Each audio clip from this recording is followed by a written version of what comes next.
Gaila Kasla, bonjour, good morning, everyone. Certainly want to thank Janet for her remarks and for the emotion of which she expressed her remarks and reflections about your past year as president. And thank you for the kind introduction. And thank you to the CBA and everyone for inviting me to speak before you again on the traditional territory of the Algonquin people at this, I understand, the 98th meeting. And as Janet indicated, this is not the first time that I've presented before the CBA. In fact, it's the third time that I've been before a CBA gathering in the 9 months that I've been the Minister of Justice and the Attorney General of Canada. And it's nice to see increasing numbers of familiar faces. So I feel like I'm here to provide an ongoing update as to the activities of my ministry and our government, and certainly recognize that we have, in my view, accomplished much in the first 9 months, and we have much more to come. And on the theme of construction, and for those of you who do not call Ottawa your home, the first thing you've probably noticed here and outside is that there is a lot of construction going on around here, much of which is for the 150th celebrations next year, as has been said. And while physically, after 150 years, there may be some sprucing up to do, there is, of course, still unfinished business in building an even better and stronger Canada, politically, socially, and legally. Many of the issues we face as a country have a justice element to them, and which is why our government has embarked on a very ambitious agenda and an effort to reform our justice system. And while we can be proud to have built in Canada a justice system that is among the best in the world, built on a solid constitutional foundation, the structures it supports need regular maintenance to preserve their integrity and to ensure that they meet the needs of the day. As Minister of Justice and Attorney General of Canada, I have been mandated to help build a better justice system. One of my overarching goals in this role is to foster a justice system that is relevant and, as has been stated here this morning, accessible to all Canadians, and one that reflects their values. Undertaking reforms and building something even better is never easy, and it takes a lot of hard work, particularly when some question whether there is a need for reform at all. That said, what I can say is that I'm very inspired by Canadians' desire for change and to be engaged in that change, providing ideas and solutions. And I'm also inspired by the work ethic of my ministry. And I am confident that with our political will, clear direction, and good management, we will be able to make significant progress on some very important files, some of which I'm here to talk to you about this morning. And so on this note, as lawyers, all of us, all of you, play an integral role in the functioning of our civil society. No matter which type of law you practice, you serve not only your clients, but the justice system and indeed all Canadians. Collectively, we can always be better lawyers and assist in making the system work. Indeed, when you become the best lawyer you can be, more devoted to your values and more committed to the people around you, you help to create better communities. Likewise, our government is committed to building a better government, one that treats people fairly, one that is open to diverse points of view and to collaboration. When people are treated fairly by government, they have more confidence in the decisions their government makes, including decisions regarding the justice system. So, One of the best ways to build a better justice system is to acknowledge the diverse perspectives of Canadians from all walks of life, all backgrounds, and all experiences. I am certain that including the voices of those who have not been part of the conversation before will lead to richer outcomes, better solutions, and a stronger Canada. This is why our program for reform starts with listening to different voices. There is no question good decisions, good policies, and good law are born out of dialogue and informed debate. The starting point for the conversation on reform is, of course, the Canadian Charter of Rights and Freedoms, our guide, our blueprint to building a better justice system and a better Canada. Next year, we will celebrate the 35th anniversary of the Charter, as well as the 150th anniversary of Confederation. So this is an ideal time to consider what we as Canadians value and ensure we have a justice system that is built on those values and supports them. Indeed, the Charter is where Canadians can see themselves. It ensures that no matter your background or your circumstances, Canada's laws will be just and fair and applied as such, providing everyone with the opportunity to succeed. I think we can all agree that, generally speaking, Canadians are caring and compassionate people. Our respect for diversity is reflected in our openness to inclusion and to helping others. Our collective openness to Syrian refugees is an example. So too is the support of the residents of Fort McMurray. We value diversity and inclusion, and we expect our government and our laws to reflect these values. The Canadian Human Rights Act is a prime example. It has long recognized the right to be protected from discrimination against race, gender, religion, or sexual orientation. Canada was among the first countries in the world to recognize same-sex marriage. As Minister of Justice, I see, as I've said before, my role as the ambassador of the Charter. All of us in this room, as lawyers, share in this role. In your work, you are ambassadors not only for the Charter and Canadian laws, but also for the rule of law, working towards a justice system that is accountable and based on Canadian values.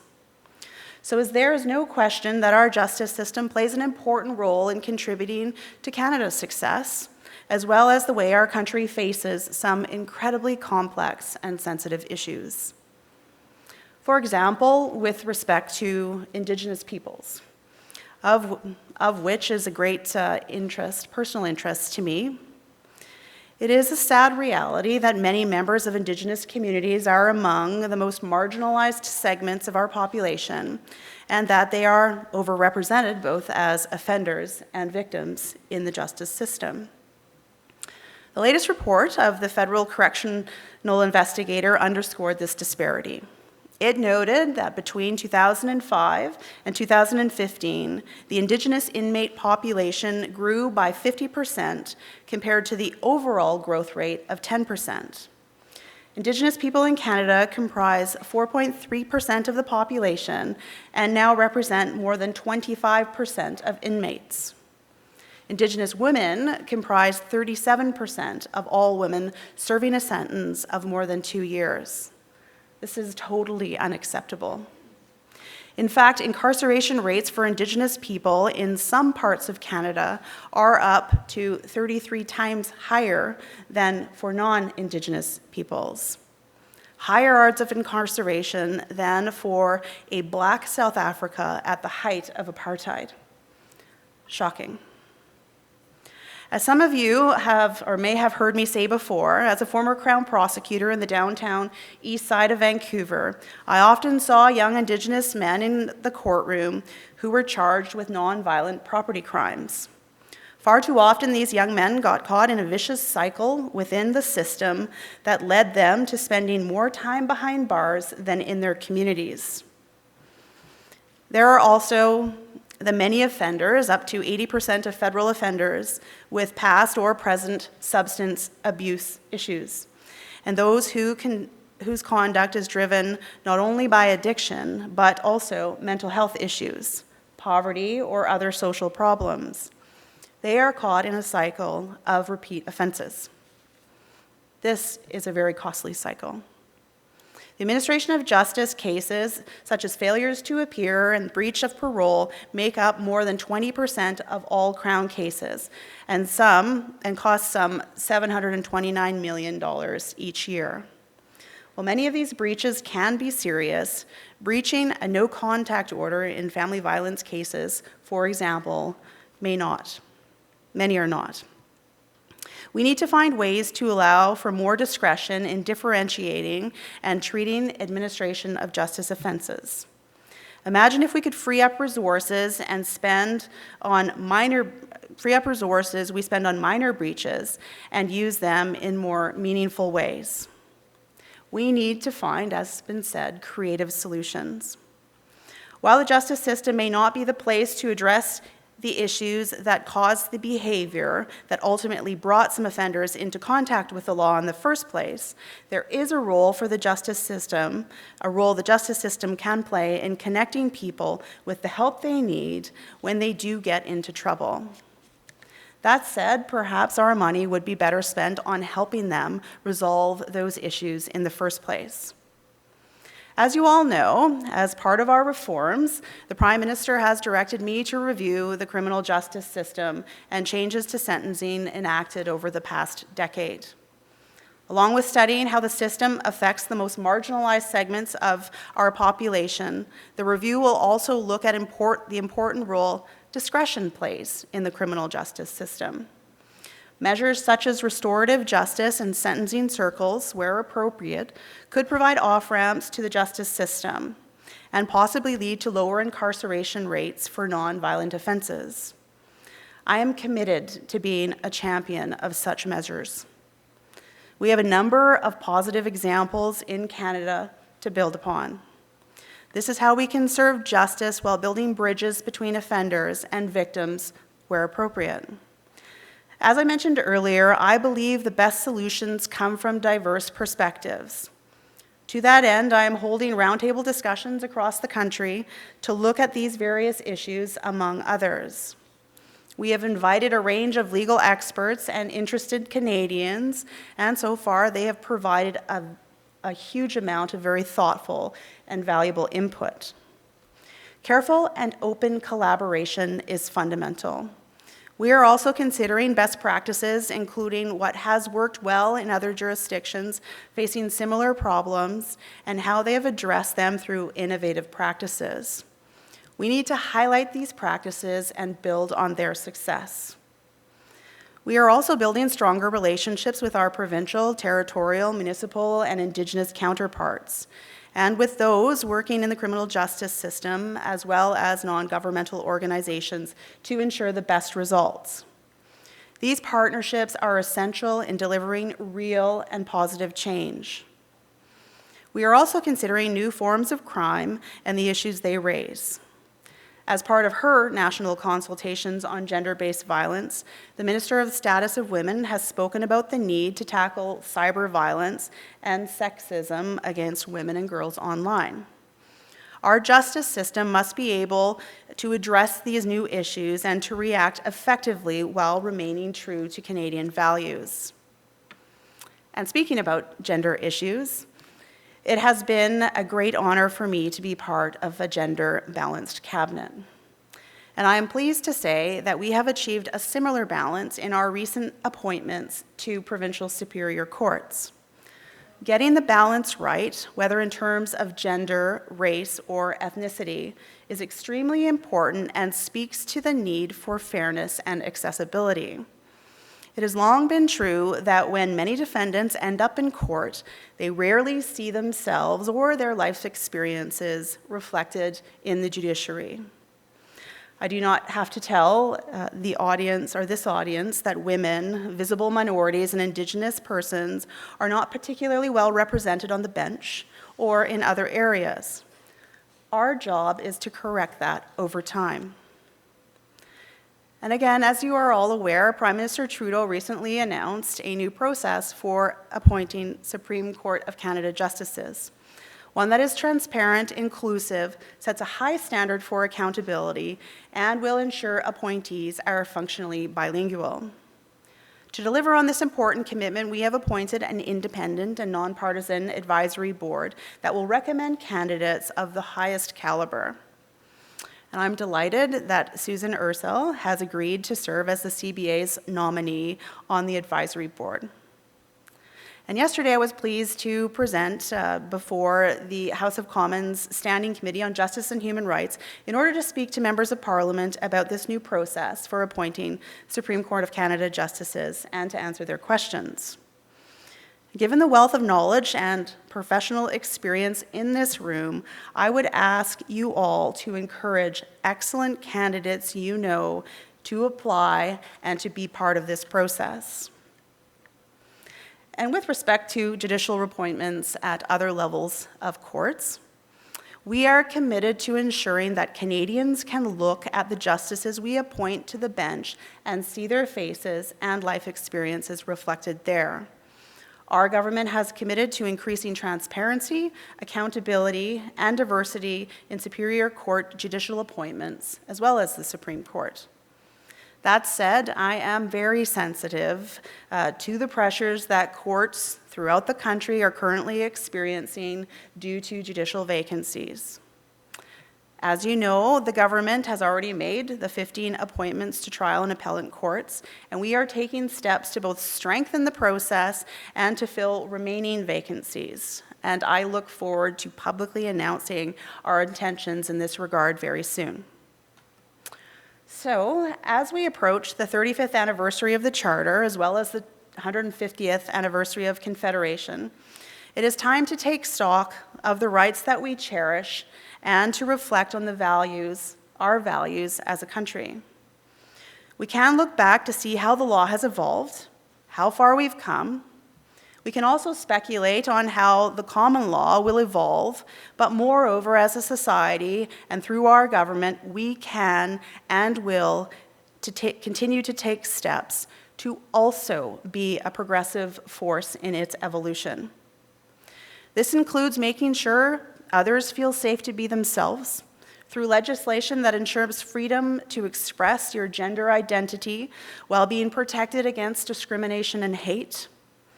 This includes ensuring that in end-of-life decisions, we strike the right balance between personal autonomy and protecting the vulnerable.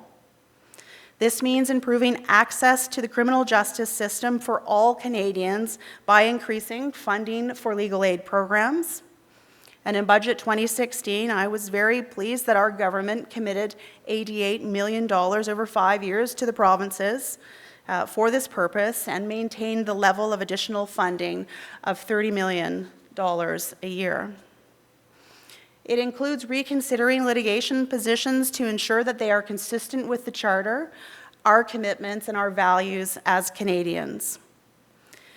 And when it comes to national security, it means keeping Canadians safe, but ensuring that we do so in a way that preserves and protects our rights and freedoms and the very qualities that define the country we love. And it also means rebuilding the nation-to-nation relationship with Indigenous peoples, a priority of our government and an issue I will now turn to for a few minutes, expanding upon it as it draws together a number of aspects of building a better justice system and a better Canada, a stronger Canada.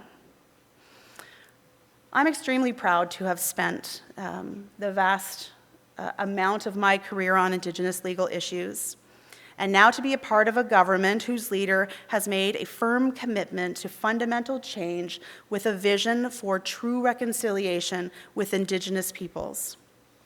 A government that has endorsed the United Nations Declaration on the Rights of Indigenous Peoples without qualification.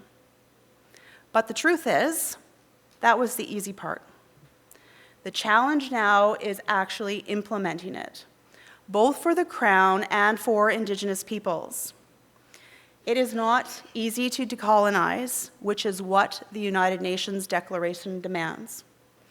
For those of you who practice Aboriginal law, these are the challenges that you know too well.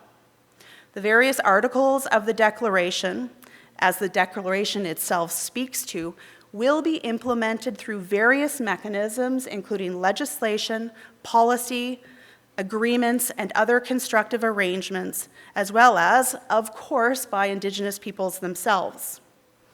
There is a central role for Canada, or in Canada, for the federal government, given Section 9124 of the Constitution Act and Section 35. But also, and equally important, there is a role for provincial governments and territorial governments to play in implementing Section 35. Indeed, there is a role for civil society generally. One of the most important concepts in the Declaration to implement, for a variety of reasons, is the concept of free, prior, and informed consent. The long-term solution to this issue, as with most issues, lies not simply with decisions of the courts, but rather, and in this case, through a healthier and more evolved system of cooperative federalism where the recognized institutions of Indigenous peoples are a part of the key strategic and high-level decision-making. But getting to this point is going to be a challenge.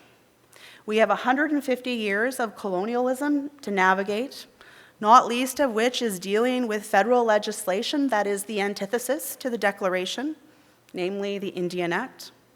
But it is a challenge that must and will be met. It is our government's challenge, but it is also the challenge of Indigenous communities to find solutions. Meeting this challenge will not only be good for Indigenous peoples, but good for Canada, simply good for our collective future and for the strength of our economy. It is a challenge that I know that we are up for and that I embrace. So as with developing the new relationship with Indigenous peoples, it is not just what we are doing that makes a difference, but how we are doing it. Let me give you an example. This past June, when we were in the process of passing legislation on medical assistance in dying, as we know, a deeply complex and personal, legal, social, and medical issue, Minister Philpott and I reached out to our parliamentary colleagues of all political stripes in the House and in the Senate in order to achieve a balanced approach that is right for our country. It was really nonpartisan and incredibly eye-opening for me. In fact, it reminded me of my experience of growing up in a system of the big house, where there are no political parties, where we make laws and decisions through discussing issues and reaching consensus. It is a system where everyone's opinion is valued and everyone's voice counts, not just a few. And where at the end of the day, while you might not like everything about the decision or an initiative, you are satisfied enough not to oppose it. You reach consensus. Of course, within our Westminster system, it is not usually possible to avoid partisan differences in Parliament. But nevertheless, we must all strive to approach issues in the spirit of openness and allowing all voices to be heard. One example of this our government supports, that our government supports with amendments is an opposition member's bill on impaired driving. Bill C-226 was introduced in February and was referred to the Committee for Study in June. Further, and with respect to cooperation outside of Parliament, we also worked with provinces and territories on medical assistance in dying legislation and the terms of reference for the National Inquiry into Murdered and Missing Indigenous Women and Girls. Whether inside Parliament or out, these are just a few examples of the collaborative approach in relationships with all Canadians and all levels of government, and it is how we intend to continue to act going forward. On that note, and looking ahead, the National Inquiry into Murdered and Missing Indigenous Women and Girls has begun. The commissioners have been appointed and the terms of reference adopted. We hope to learn from the past, review our present, and recommend actions to end this national tragedy, seeking to repair relationships along the way, much in the same way as was the remit of the Truth and Reconciliation Commission. Along this journey, it is our objective to get to the root causes of the disproportionate rates of violence that Indigenous women and girls face in this country, and on the extent of their vulnerability to violence, and to take action to ensure it stops. This work will inform our ongoing justice reform initiatives. Looking forward, our government also has plans to address mandatory victim surcharge, which has been subject to several charter challenges. Further, we will address mandatory minimum penalties, ensuring that we recognize appropriate discretion for judges in sentencing, and that we ensure sentencing provisions are in compliance with the charter. There is also action on marijuana legalization and regulation front. This past June, we launched an independent task force. The task force is currently meeting with experts from across the country and seeking input from Canadians on this issue, and this issue is more complex than on first blush it might seem. We look forward to receiving their advice this November, and will their advice inform the legislation that our government intends to introduce in the spring of 2017. Finally, I'm also working with my colleague, the Minister of Canadian Heritage, towards the reinstatement of the Modern Court Challenges program. Canadians who might not otherwise have a means should be able to go to court to test government legislation. So to conclude, there is no question that when people feel protected by their justice system, when it reflects Canada and Canadian values, they can live to their fullest without fear. Lawyers play a role in leading the way and maintaining the trust, as well as to bring in the changes we want to see in the justice system, to improve it and to make it more responsive to the needs of society, and not just individually, but through the CBA. As I have said before, but it bears repeating, we also need to trust Canadians, and that by engaging in more open debate and listening to diverse points of view, we will deliver better results while reinforcing Canadians' trust in their government. And before I go, I could not let this occasion pass without taking time to acknowledge the change at the CBA as well. I understand, and has been stated, that after many years of devoted service, CEO John Hoyles is leaving this fall. John, on behalf of the department and the many officials who have worked with you over the years, thank you for all you have done, and for this great organization and for the rule of law. I also would like to acknowledge the accomplishments of Janet Fuhrer, whom I've gotten to know since being in this position. Acknowledge your commitment as the CBA president, and recognize that you will likely not be a stranger. And to welcome Renee Basque, the incoming president. I look forward to working together, and my best wishes to both of you. Once again, and in conclusion, I commend all of you here today for your interest in becoming better lawyers, and by extension, helping to build a better justice system. Building something better is never easy, but in the end, when you see your vision realized, it is always worth it. Gala Kasla, thank you for your work in whatever corner of this country you live. I look forward to continuing to engage in this most important partnership. Thank you very much.